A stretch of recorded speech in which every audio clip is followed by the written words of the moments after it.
feel Catholic faith.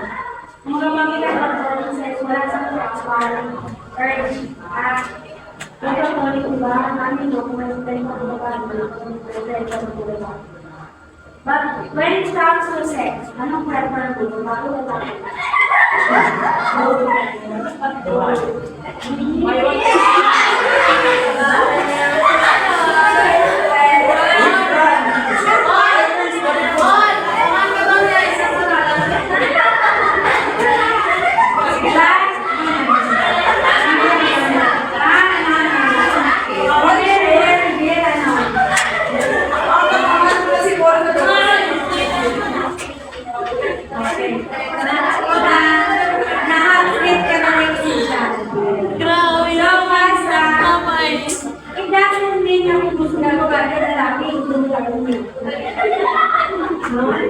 So, ano pa?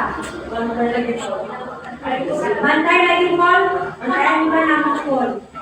So, historical factors, no? For the longest time thereafter, societies have privileged men over other gender. Naaabot ang priority ang mga lalaki. Because, ano?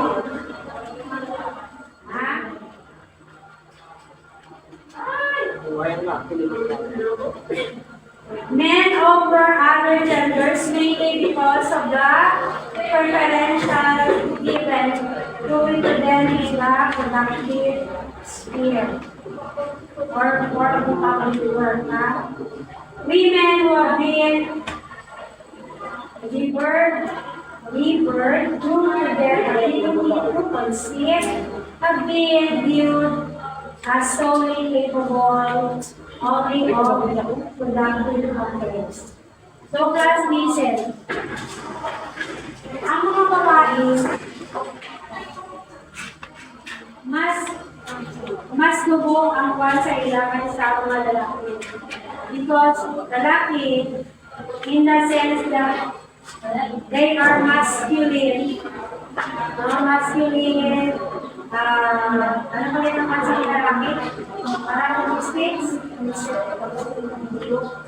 matipuno pa, malakas, so they are regarded as,